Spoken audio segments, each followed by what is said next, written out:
Okay, so hello and welcome to everyone who is here, especially all of the wonderful people who are here in the Discord server in our group call.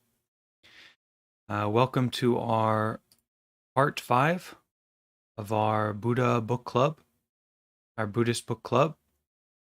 And we are going to continue today reading through Thich Nhat Hanh's book on fear. And this is a book that is very practical, but also having a lot of deep insight and wisdom, and bringing maybe particular ways of looking at things that are not complicated, but also we wouldn't usually look at things in that way, um, as it relates to dealing with fear, dealing with our suffering. The title of this book is Fear: Essential Wisdom for Getting Through the Storm. And I imagine, and I'm sure it's quite true, that for everyone here, the reason that we are here is because we are aware of the storm. We are aware of suffering and difficulty and a sense of dissatisfaction in our lives. And we also have an awareness that craving and grasping, trying to get what we desire and trying to avoid what we don't like, certainly is not a solution to that suffering or to that fear. And at least from my experience, quite a root cause of that suffering is that I am chasing after some desire and I'm trying to avoid some feeling, some fear inside myself. So we recognize that there is suffering. We recognize that there is a cause of suffering that seems to have a lot to do with our craving and our resistance to the way that things are. But also that there is a way to end suffering. So we may have a recognition that it is possible to deal with suffering. It is possible to heal. It is possible to end suffering. It is possible to transform our suffering. That enlightenment is possible, or the ending of suffering is possible. And finally, and these are the Four Noble Truths for anyone who doesn't know, that there is a path to ending suffering. Okay, and these teachings are to help guide us and support us on this path of ending suffering, this eightfold path of living a more skillful life overall, a more virtuous life, training the mind, being in a meditative way, and also to live in accordance with the wisdom, deeper understanding about our true nature and how to live in terms of nature rather than our self-story, rather than our complicated thinking. So that's why we're here. At least that's why I'm here. And we're going to start our Buddhist book club with just a few moments to stop and to check in with our breathing, our body, our sincerity, and our intention to be here. So you can make sure that you are in a comfortable, stable position for your body. Really get comfortable.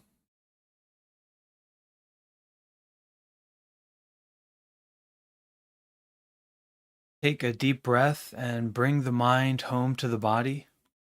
Turn the mind around, the mind that's always looking outside towards this, towards that, wants to have a particular experience in the world, wants to avoid a particular experience in the world. And as we take a deep breath, bring the mind home to the body, turn that mind of looking out around. Bring our awareness home to the body and home to the present moment.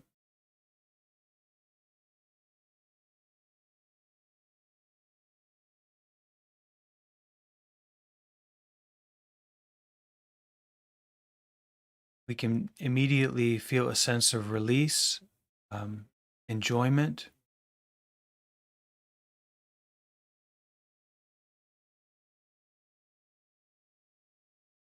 a sense of freedom in no longer needing to be involved in getting something or avoiding something, but just coming home.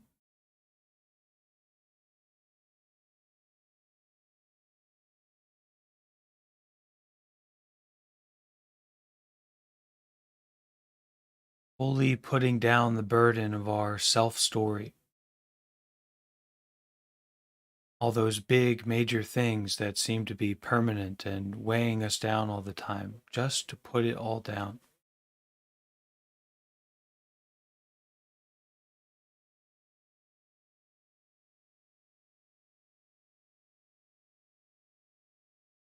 Breathing and just being here in the present moment.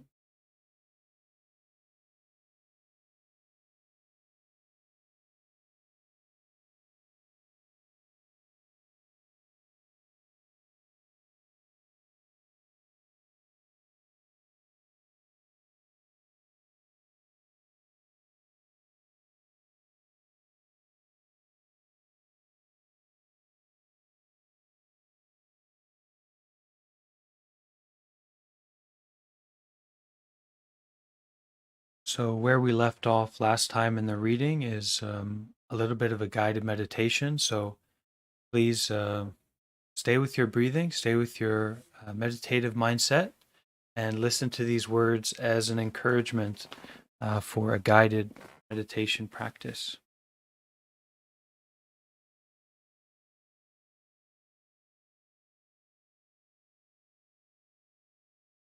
When we practice breathing in and we say, I have arrived, and we really arrive, that is success. That is progress.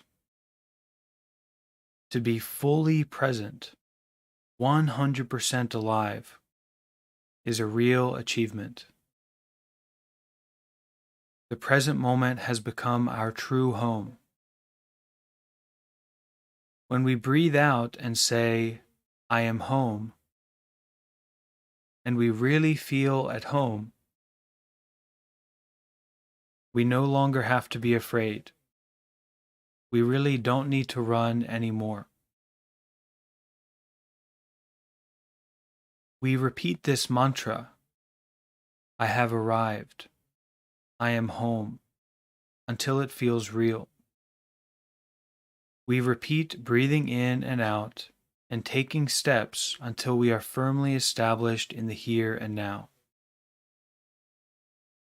The words should not be an obstacle. The words only help you concentrate and keep your insight alive. It is the insight that keeps you home, not the words.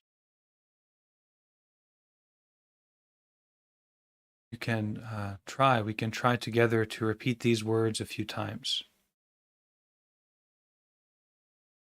I have arrived. I am home.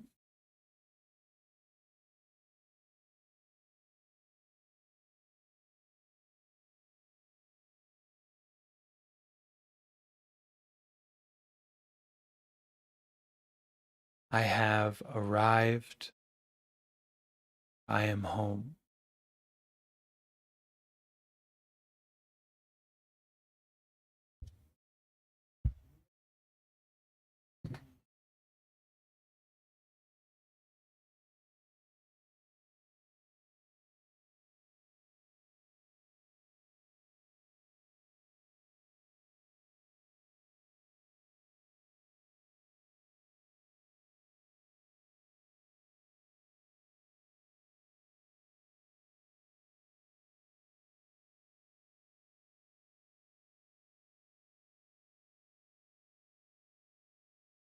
I have arrived.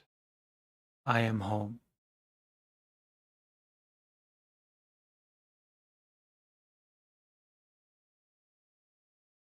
Thich Nhat Hanh says, we repeat this mantra, I have arrived. I am home, until it feels real. We repeat breathing in and out and taking steps until we are firmly established in the here and now.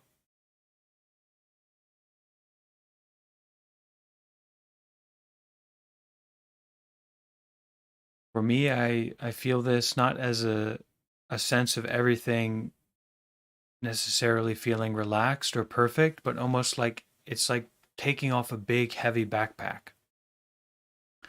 Might still be tired, might still have, not a totally satisfactory experience, but at that moment when I say, I have arrived, I am home, and with a deep breath, just like taking off this big, heavy backpack that I need to struggle or go somewhere or do something or judge myself in a particular kind of way.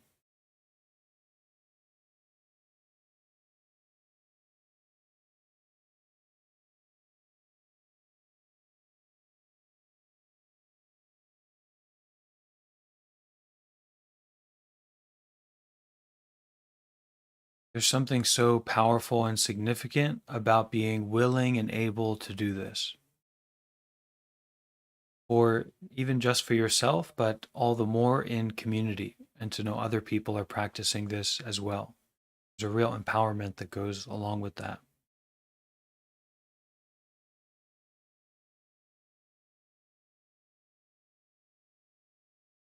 The words should not be an obstacle. The words only help you concentrate and keep your insight alive.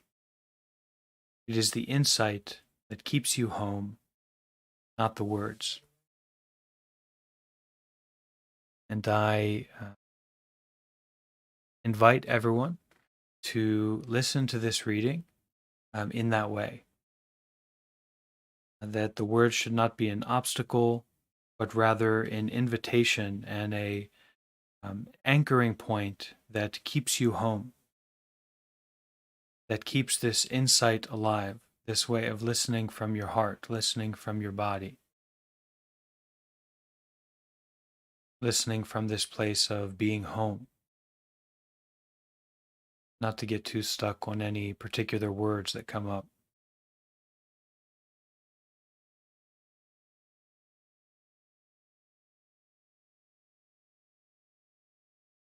During this Buddhist book club reading, there will be opportunities for people to ask questions, opportunities to share your experience.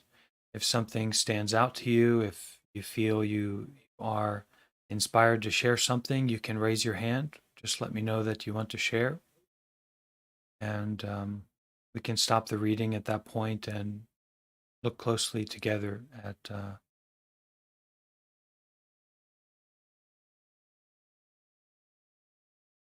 what's coming up.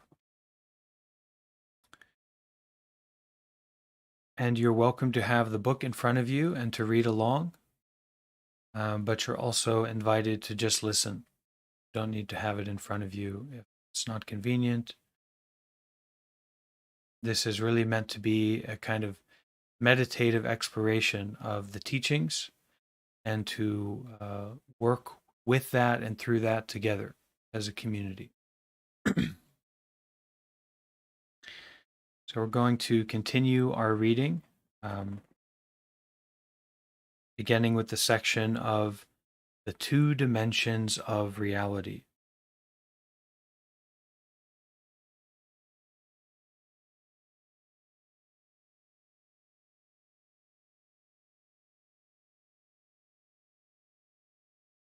If you have succeeded in arriving at home, truly dwelling in the here and now, you already have the solidity and freedom that are the foundation of your happiness.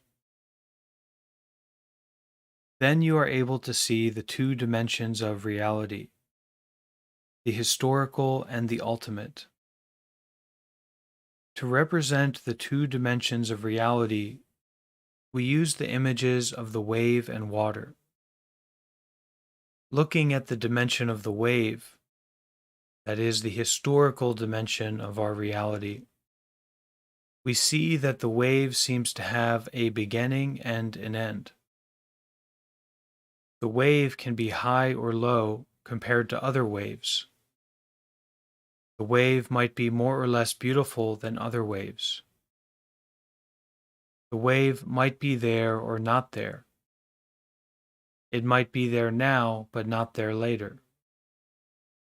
All these notions are there when we first touch the historical dimension, that is, birth and death, being and non-being, high and low, coming and going, and so on. But we know that when we touch the wave more deeply, we touch the water. The water is the other dimension of the wave. It represents the ultimate dimension. So in the historical dimension of our lives, we talk in terms of life, death, being, non-being, high, low, coming, going. But in the ultimate dimension, all these notions are removed. So we could also call this historical dimension to be a kind of created dimension, a created truth. Story-based truth. Stories can be real or false, they can be high or low, but they are still stories. So in the historical dimension, we talk in terms of life, death, being, non-being, high, low, coming, going. But in the ultimate dimension, all these notions are removed. If the wave is capable of touching the water within herself, if the wave can live the life of water at the same time, then she will not be afraid of all these notions. Beginning and ending, birth and death, being or non-being. Non-fear will bring her solidity and joy. Her true nature is the nature of no birth and no death, no beginning and no end. That is the nature of water. All of us are like that wave. We have our historical dimension. We speak in terms of beginning to be at a certain point in time and ceasing to be at another point in time. We believe that we are now existing and that before our birth we did not exist. We get caught in these notions, and that is why we have fear, we have jealousy, we have craving, we have all these conflicts and afflictions within us. Now, if we are capable of arriving, of being more solid and free, it will be possible for us to touch our true nature, the ultimate dimension of ourselves. In touching that ultimate dimension, we break free from all these notions that have made us suffer. So we can kind of imagine to be that wave, right? A wave that sees itself as arising in a particular way at a particular time and passing away. A big wave or small wave, maybe it's quite lovely or it's quite unpleasant, quite difficult. But the deeper nature of that wave, the true nature of that wave, is the water itself, which is not coming or going. It's not cresting and crashing.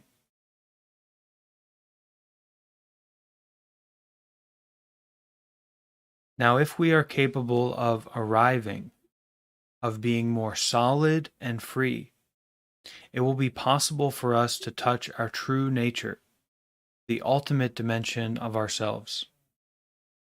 In touching that ultimate dimension, we break free from all these notions that have made us suffer. So it's truly to break free, right? It's a wave that is trapped in being a wave, and the fear that comes with being a big wave and then crashing down and ending, this birth and death, this complicatedness that comes into our life. But that moment, if we are capable of arriving, of being more solid and free, these notions disappear, because we see that attachment to a particular wave or a particular way of being was missing out on our true nature. It wasn't recognizing our true nature, which is the nature of the water, that is inclusive of all the waves, but is free of any arising or passing away, free of any heights and crashes. It's the water itself, it's the nature itself. So when fear loses some of its power, we can look deeply into its origin from the perspective of the ultimate dimension. In the historical dimension, we see birth, death, and old age. But in the ultimate dimension, birth and death are not the true nature of things. That's not to say they don't arise. That's not to say that there aren't waves in the ocean. But the nature of those waves is water.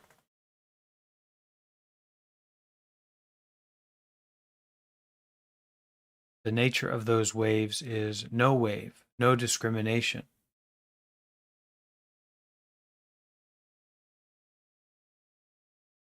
Maybe we can see it in terms of ourselves that there have been all these events and there have been all these experiences that we've had, high experiences, low experiences, and what goes along with that and identifying with them, even the experience, the kind of expression that we're having right now in the present moment. We can worry, we can fear, we can get caught up in this wave.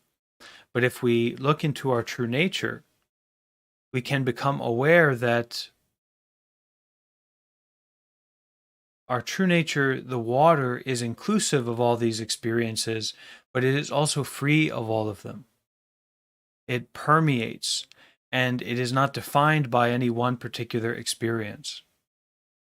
It flows through all of them, and all of them actually were coming out of our true nature, not the other way around. So at the moment of arriving solid and free, we can look we can touch the ultimate dimension of ourselves. We can touch our true nature and see that these waves, these sensations, these experiences may arise and may pass away, but that actually these are just waves in the ocean.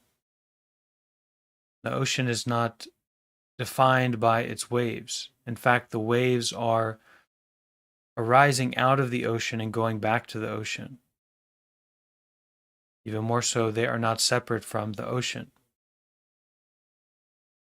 So that our lives are arising from this present moment, and that this present moment is not reliant upon those waves or those experiences.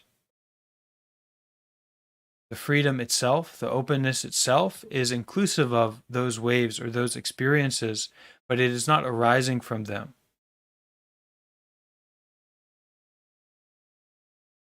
So that's the ultimate. That's the freedom that goes along with touching our true nature, experiencing our true nature, is to see that, and there's a freedom that goes along with that. This freedom isn't a temporary kind of nice experience, but it's actually to touch the ultimate dimension.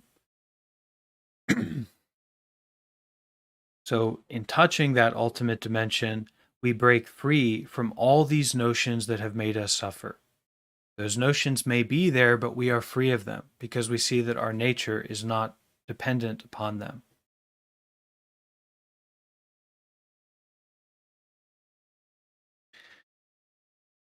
When fear loses some of its power, we can look deeply into its origin from the perspective of the ultimate dimension. In the historical dimension, we see birth, death, and old age. But in the ultimate dimension, birth and death are not the true nature of things. The true nature of things is free from birth and death. The first step is to practice in the historical dimension, and the second step is to practice in the ultimate dimension. Okay? So this true nature of things is free from birth and death. It does not depend on them. It does not rely on them. It is inclusive of birth and death. It doesn't reject things that come up and go away, but it in no way is depending on those things. And that this is the ultimate, this is here. Just like a water being the ultimate dimension of a wave is always there, but we see the wave, we get involved with the wave, we believe in the wave, but actually its true nature is always there. So the true nature of things is free from birth and death. The first step is to practice in the historical dimension, and the second step is to practice in the ultimate dimension. In the first step, we accept that birth and death are happening. But in the second step, because we are in touch with the ultimate dimension, we realize that birth and death come from our own conceptual minds and not from any true reality. So this is to be in relationship with reality, rather than the conceptual notions that can consume us and we become heavily involved with, kind of burdened by, right? So they may arise, they are there. We can practice with them to be skillful. But the second step, because we are in touch with the ultimate dimension, we can realize that birth and death come from our own conceptual minds and not from any true reality.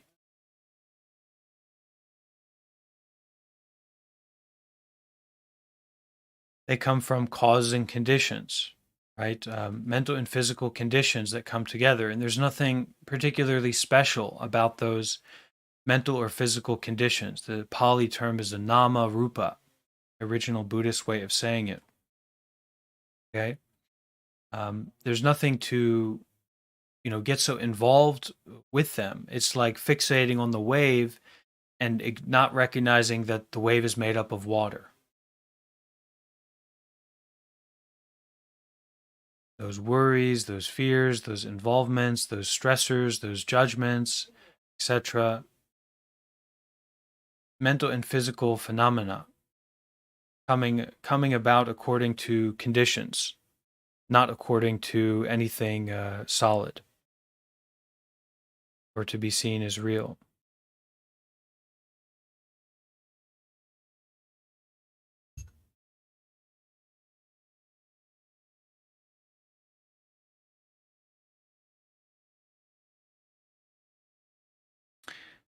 By being in contact with the ultimate dimension, we are able to be in touch with the reality of all things, which is birthless and deathless. Practicing in the historical dimension is very important for our success practicing in the ultimate dimension. Practice in the ultimate dimension means being in touch with our no birth, no death nature, like a wave being in touch with its true nature of water. We can ask metaphorically, where does the wave come from, and where will it go? And we can answer in the same manner. The wave comes from the water and will return to the water. In reality, there is no coming and going. The wave is always water. It doesn't come from water, and it doesn't go anywhere. It is always water. Coming and going are just mental constructions. The wave has never left the water, so to say the wave comes from the water is not really correct. As it is always water, we cannot say it returns to water. Right at the moment when the wave is a wave, it is already water. Birth and death, coming and going, are just concepts. When we are in touch with our no birth, no death nature, we have no fear.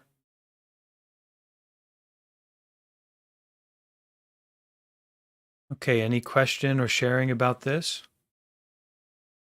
Jonathan?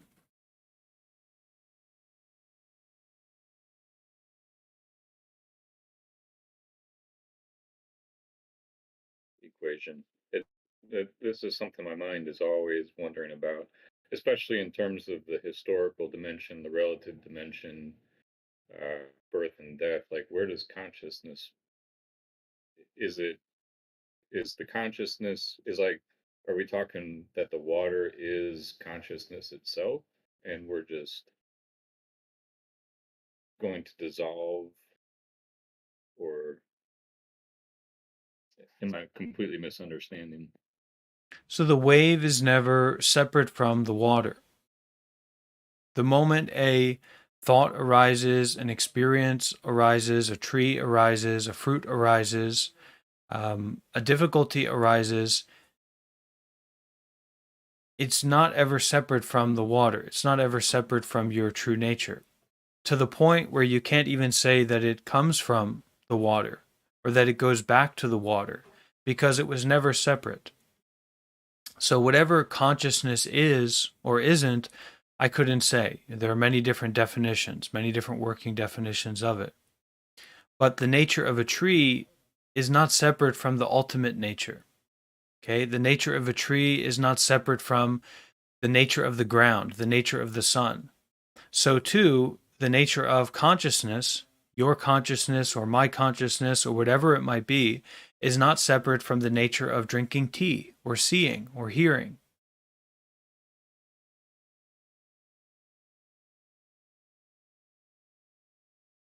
So this is to touch, this is to be in contact with the ultimate dimension, where we are not getting, it's like if you try to look at waves in the ocean from high up, from like being in a plane. There's no work to be done. You can't even see the waves moving from so high up. There's so many of them. It's so intricate. It's such a kaleidoscope. So when we try to understand the waves without understanding the nature of the waves, which is water, we're going to work ourselves up into a trap or a knot. Rather, we should look to what is the true nature of the wave. What is the true nature of that self experience? Well, it is the ultimate. It's no coming, it's no going, it's no arising, it's no passing away, no birth, not being born, not dying. Okay, so then they're not saying that the water is consciousness. So I'm thinking of it at the wave level still, instead of thinking of it or situating consciousness as arising from the water or being the water. So Like each Thich Nhat Hanh says here, we can ask metaphorically, where does the wave come from and where will it go? And we can answer in the same manner, the wave comes from water and will return to water. But in reality, there is no coming and going. So we've already took a misstep. The question itself is not correct, because it's confusing that there was ever a separation involved, that your consciousness or whatever it is was somehow separate from your present moment experiencing, okay, which is the mind ground or the ground of reality.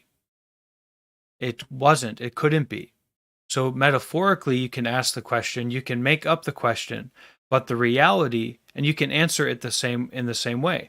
The wave comes from the water and will return to the water. Okay? No discrimination. But in reality, there's no coming and going. The wave is always water. It doesn't come from the water, and it doesn't go anywhere. It is always water. Coming and going are just these mental constructions. And so, what we're pointing to here is being in relationship with the ultimate, not being in relationship with more refined mental constructions.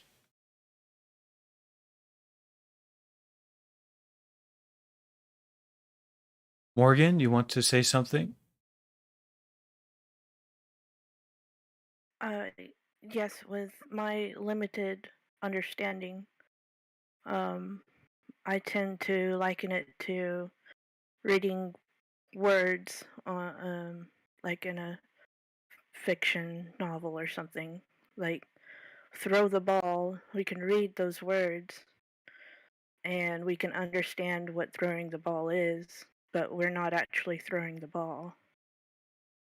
It's it's not the same. So just reading the words is like the wave, and actually experiencing it is water, from what I understand. But hopefully that's helpful. Okay, thank you, Morgan. Anyone else? Question or sharing about this topic, this section?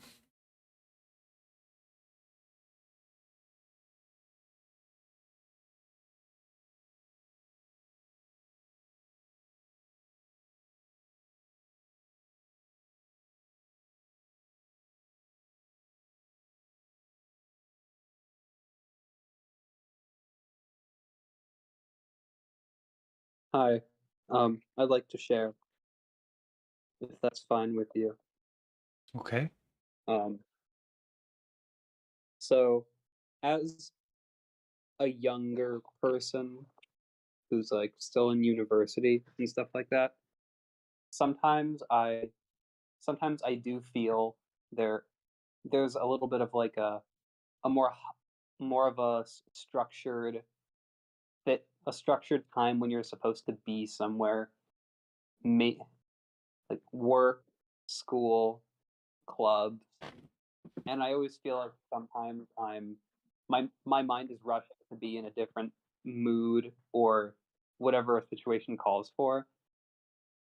So when I have the free a lot of free time, I try to be basically in the ultimate if I can. Um, yeah.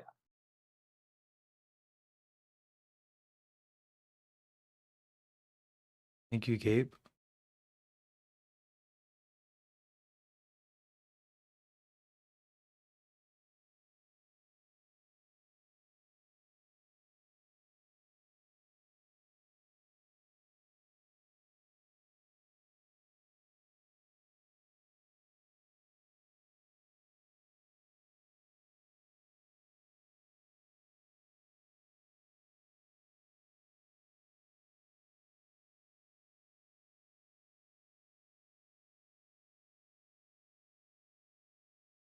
Okay, so read this section again.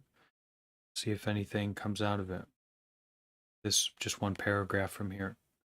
So to represent the two dimensions of reality, we use the images of the wave and water. Looking at the dimension of the wave, the historical dimension, we see that the wave seems to have a beginning and an end. The wave can be high or low compared to other waves. The wave might be more or less beautiful than other waves.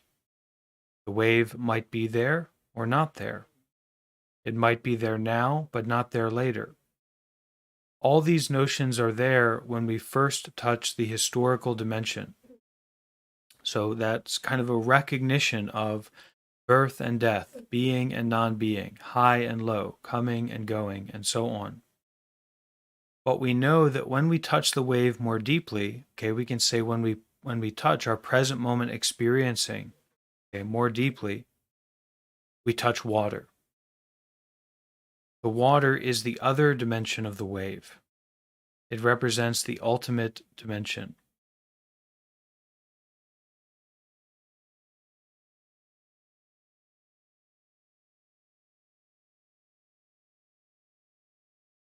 Okay. Someone else wanted to share? Is that Houston? Yeah, go ahead, Houston. And Nicole also wanted to share. Oh, okay. Houston, go ahead. Just have to unmute. And then Nicole, you can go after, okay?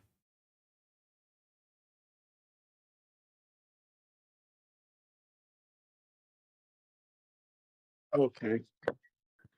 Um, this passage reminds me of something else I think I've read recently in studies about Buddhism, about interconnectedness. And the way I'm understanding this passage is similar to what I understand of what they call chi or prana in different paths, or maybe the Tao. Um, it's that which simply is, um, and it's in everything, and it is everything. It's like the when they describe the chi, which is something that is within everything, but it is the totality of everything. that's what I'm kind of getting. Thank you. Okay, thank you, Houston.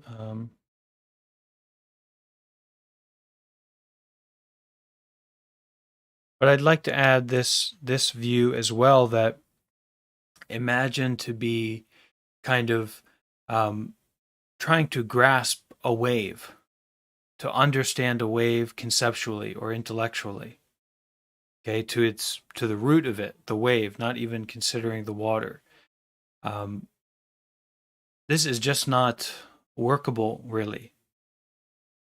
And what we're trying to work with here is a recognition of interbeing, right? And so you can't just isolate one wave as being separate from all other waves, because they go together, they inter-are. And so you could spend your whole life trying to grasp or trying to understand the waves, but even then you couldn't, you weren't even touching the nature of the waves, which is the water itself. What all waves arise from, what all waves go back to. But you couldn't even say that, because the nature of those waves is water. And it always was and always will be.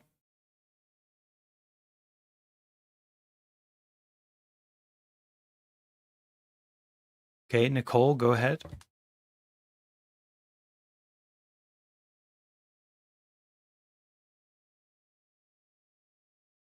Hi, I was trying to figure out how to unmute it. Basically, what I was saying is, to me, going back to the ultimate means going back to our truest form, which to me is being and not being, because God is neither a person nor a non-person. And I feel as though we are closest to Buddha or God when we are closer to the ultimate, if that makes sense. So just like the ocean, it's neither a form and a non-form. So I kind of feel as though once we get, to that truest form, we are closer to being, not just in the ultimate, but like our higher self, I guess you can say. But that's what I got from it. I thought that was very cool. Thank you, Nicole.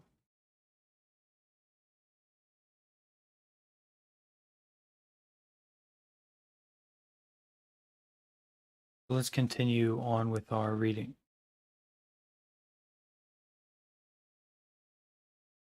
The nature of no birth and no death. The cloud cannot become nothing. It is possible for a cloud to become rain or snow or hail, but it is not possible for a cloud to become nothing. That's why the view of annihilation is a wrong view. If you are a scientist and you think that after the disintegration of this body you are no longer there, you become nothing, you pass from being to non-being, then you are not a very good scientist, because your view goes against the evidence. So birth and death are paired notions, like coming and going, permanence and annihilation, self and other. The cloud appearing in the sky is a new manifestation. Before assuming the form of a cloud, the cloud has water vapor, produced from water in the ocean and the heat of sunlight.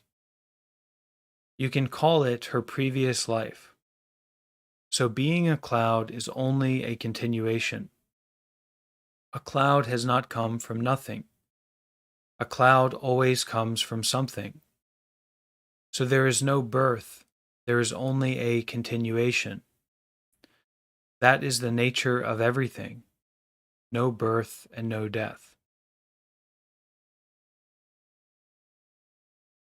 So this normal way that we view things of, like I was born and that eventually I will die is just not. It's not a true way of looking at the situation. Just in the same way that saying a cloud comes from nothing and that goes back into nothing is not a true understanding.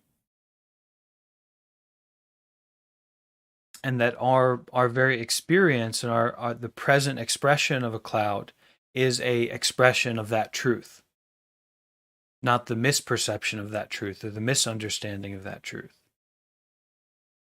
So this body is the body of no birth and no death. A cloud is the expression of no birth and no death.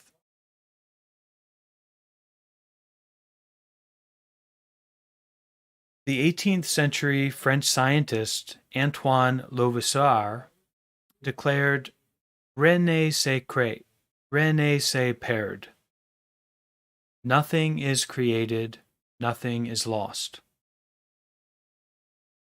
Lavoisier saw the same truth that the Buddha saw, that nothing is born and nothing dies. Our true nature is no birth and no death. Only when we touch our true nature can we transcend the fear of non-being, the fear of annihilation. When conditions are sufficient, something manifests, and we say that it exists. When one or two conditions are no longer there, and the thing is not manifesting in the same way, we say that it does not exist. To qualify something as existing or not existing is not correct. In reality, there is no such thing as totally existing or totally not existing. Okay, so this is quite an important view to have in terms of how we see ourselves and we see the situation that we find ourselves in. So when conditions are sufficient, just like a cloud, okay, when conditions are sufficient, something manifests and we say that it exists. Okay, your mind and your body in the state that they are in, right? We say you, or you have ownership over it somehow, but this would be more Hinduistic view than a Buddhist view. Okay, cause and conditions have come together for this cloud to form. That's what's going on. So this is a radically different view from our real true person in a real true story. This rigid self-fixation of something that has arisen, exists separately from anything else, and then will die or passing away. This is all related to grasping. And this is a wrong view. This is a misinterpretation of what's going on right now. Conditions have come together, so a main reason that we're able to have this gathering is the sun, okay, whatever that thing is, and the moon. You can see the moon right here behind me, okay? Without the moon, without the sun, your body would not be existing presently in the way that it is. And so certainly your mind would not be existing presently in the way that it is.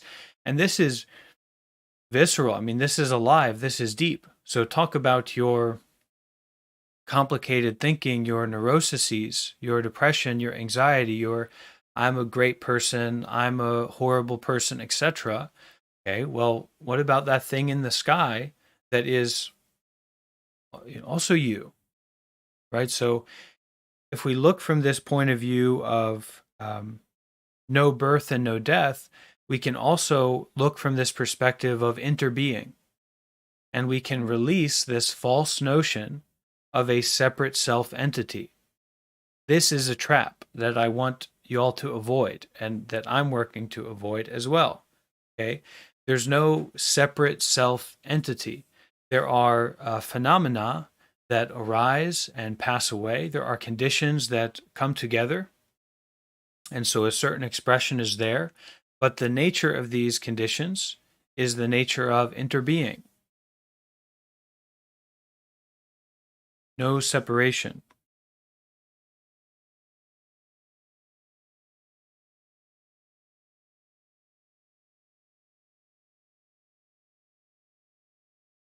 and then to touch, kind of the active, the engaged way of being in relationship with the ultimate, is to now take it even a step further of no birth and no death, right? This is going even beyond the arising and aware of what arises and then it passing away. So it's to see into the true nature of the moon, which is no birth and no death, no arising, no passing away.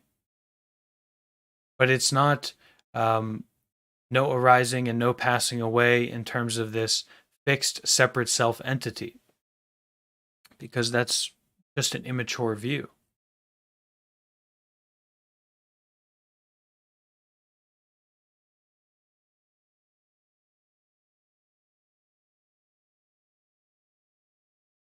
So Lavisware declared, maybe Sonia, are you here to read this in French for us?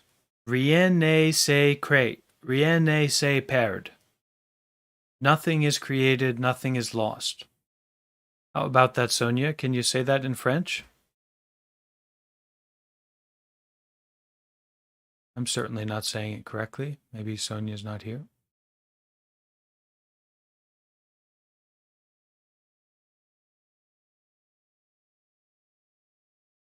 So nothing is created, nothing is lost.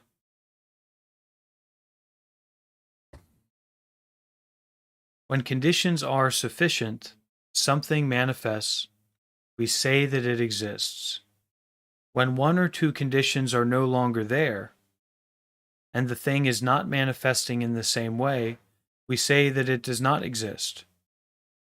To qualify something as existing or not existing is not correct. In reality, there is no such thing as totally existing or totally not existing.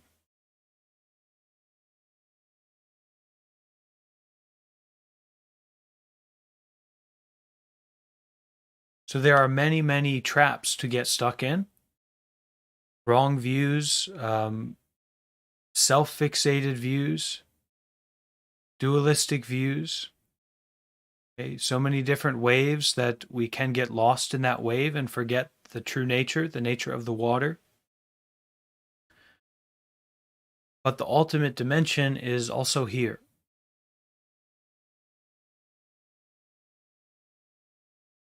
So that each wave, each trap, each, going down this route of a separate self-entity, a real true person and a real true story that's either high or low, good or bad, right or wrong, etc., is always not separate from the ultimate dimension, from the water itself. The wave is not separate from the water.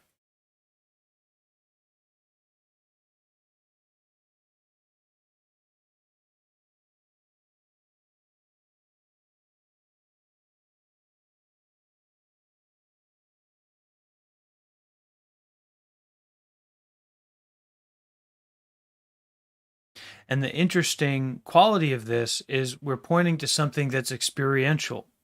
The moment we grasp, the moment we understand it in that way as a separate self-entity, the moment we understand it as in being separate from it in some way, it's lost.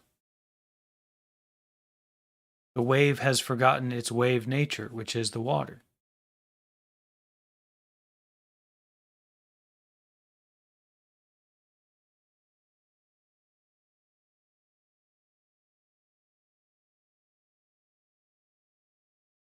No coming, no going. For many of us, these notions of birth and death, coming and going, cause our greatest pain. We think the person we loved came to us from somewhere and has now gone away somewhere. But our true nature is the nature of no coming and no going.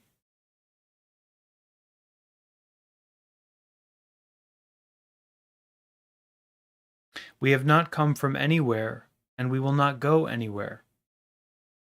When conditions are sufficient, we manifest in a particular way. When conditions are no longer sufficient, we no longer manifest in that way. This doesn't mean that we don't exist. If we are afraid of death, it's really because we don't understand that things do not really die.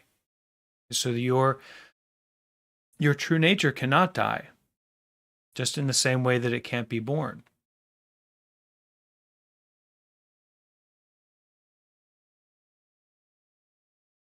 There's a tendency for people to think that they can eliminate what they don't want. They can burn down a village. They can kill a person. But destroying someone doesn't reduce that person to nothing.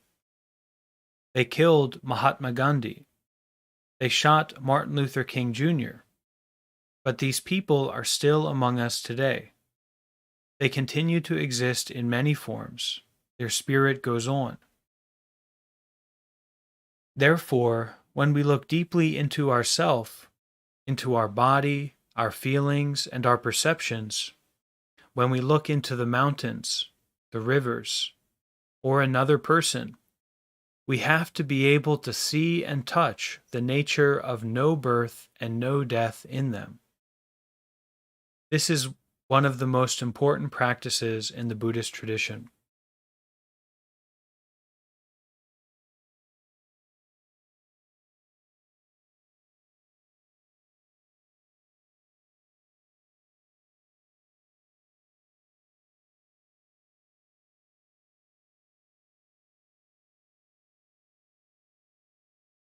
Impermanence. According to Buddhist wisdom, the view of immortality or permanence is a wrong view. Everything is impermanent. Everything is changing. Nothing can be the same forever. So permanence is not the true nature of anything. But to say that when we die there is nothing left is a wrong view too. Immortality and annihilation are also paired opposites. Immortality is a wrong view because so far we have not seen anything like that. Everything we observe is impermanent, always changing. But annihilation is also a wrong view. Suppose we speak of the death of a cloud. You look up in the sky and you don't see your beloved cloud anymore. And you cry, "Oh cloud, oh my beloved cloud, you are no longer there. How can I survive without you?" And you weep. You are thinking of the cloud as having passed from being into non-being, from existence into non-existence. But the truth is, it is impossible for a cloud to die. To die means that from something you suddenly become nothing at all. To die means that from someone you suddenly become no one. But we've seen that this is not the case.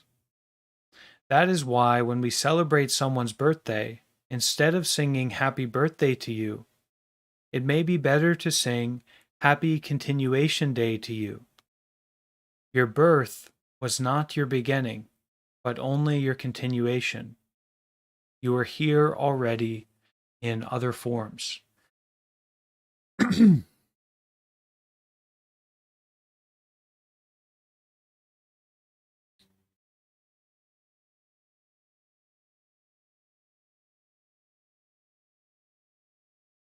Maybe we take a few moments to breathe with that.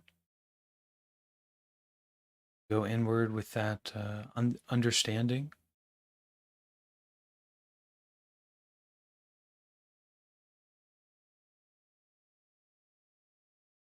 Your birth was not your beginning, but only your continuation. You are here already in other forms.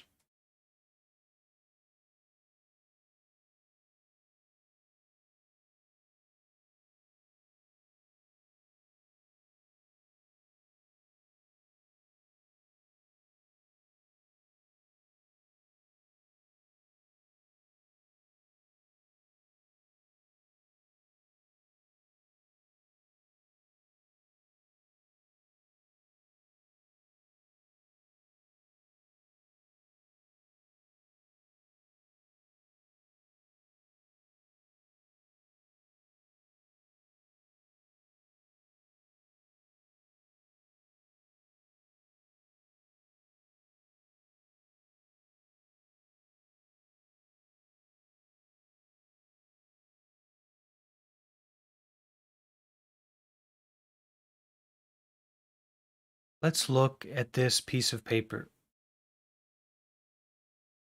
or this, whatever you have in front of you. So I have my Kindle here, not quite a piece of paper, but. So look at something in front of you, some object, a pencil or piece of fabric or something like that. Before the piece of paper appeared in this form, it was something else. It didn't come from nothing. Because from nothing, you cannot suddenly become something. Looking deeply into the sheet of paper, we can see the trees, the soil, sun, rain, and cloud that nourished the trees, the lumberjack, and the paper mill. You can see the previous life of the sheet of paper. That is where the sheet of paper comes from. Taking the form of a sheet of paper is only its new manifestation. It's not really a birth. So the nature of the sheet of paper is no birth and no death. It is impossible for the sheet of paper to die. When you burn a sheet of paper, you see it transform into smoke, vapor, ash, and heat. The sheet of paper continues in other forms. So to say that after something disintegrates there is nothing left is a wrong view, called the view of annihilation. And this also corresponds to a view of thermodynamics, right? That the energy doesn't disappear, but it's a transfer of energy. It can't just disappear.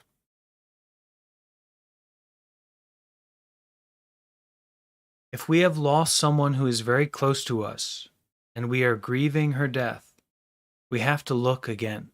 We have to go back. We have to look again. That person still continues somehow. And we can do something to help her continue more beautifully. She is still alive inside us and around us. Looking in this way, we can still recognize her in different forms, just as we recognize the cloud in our cup of tea. When you drink your cup of tea with mindfulness and concentration, you understand that the cloud is right there in your tea, very close. You have never lost your beloved. She has just changed of forms. That is the kind of vision, the kind of insight that is needed to overcome grief. We think that we have lost him forever, but that person has not died, has not disappeared. He continues in new forms. We have to practice looking deeply to recognize his continuation and support it. Okay, so all of these teachings are founded on looking deeply into our experience. It's not the concept of interbeing, or this teaching here is not what we think about it. It's not your intellectualness of it. It's the reality of it. And to touch that and connect with that, we have to look deeply. We have to know how to look deeply.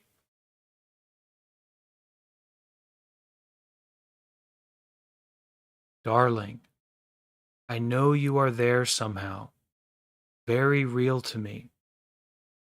I am breathing for you. I am looking around for you. I enjoy life for you. And I know that you are still there very close to me, and you are in me.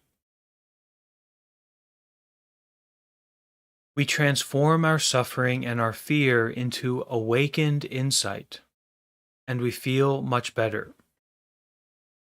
When we overcome the notion of birth and death, we stop being controlled by fear. The notion of being and the notion of non-being can create a tremendous amount of fear. When the cloud disappears in the sky, it does not pass from being to non-being. It continues always. The nature of the cloud is no birth and no death. The nature of your beloved is like that, and you are also like that.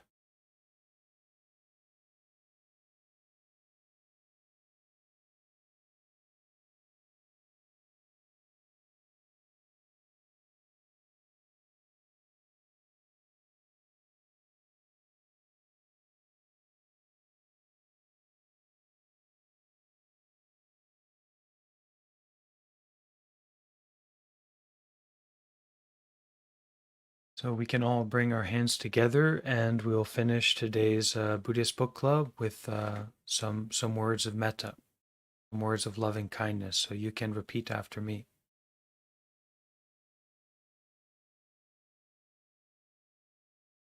May I be happy, joyful, and free from suffering.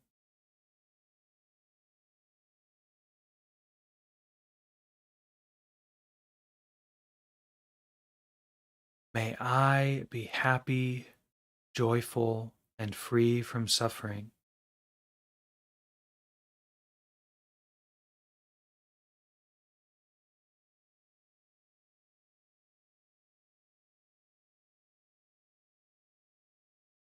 May I be as the wave that returns to the water.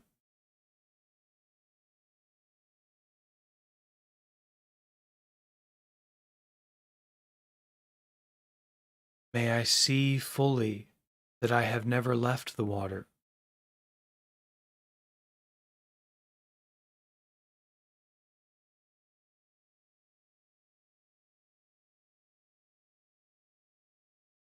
May I feel safe and loved here in the present moment.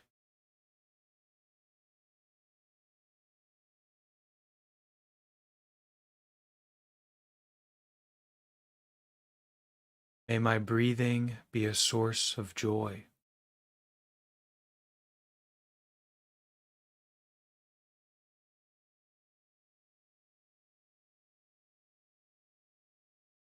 May every breath bring me home.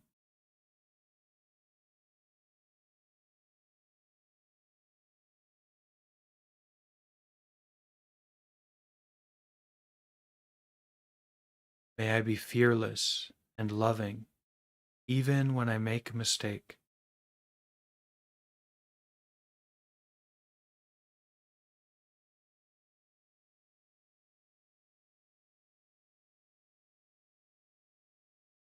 May I see my true nature in every wave.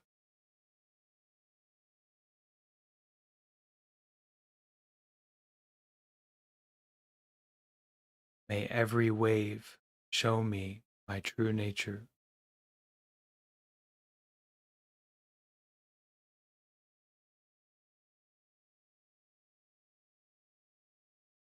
May the power and the sincerity of these words be offered out to all beings in all directions. May we all be happy, peaceful, and free from suffering. And may we continue to walk our path each and every moment coming home. We can finish with a chanting together of sadhu 3 times. This word sadhu means well done, good job, wonderful. And we can chant this together and then offer a bow to each other. So I encourage you to try and harmonize and chant along with me and enjoy. Sadhu.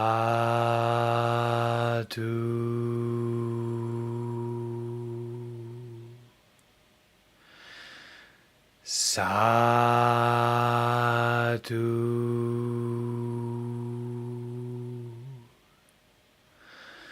Sadhu.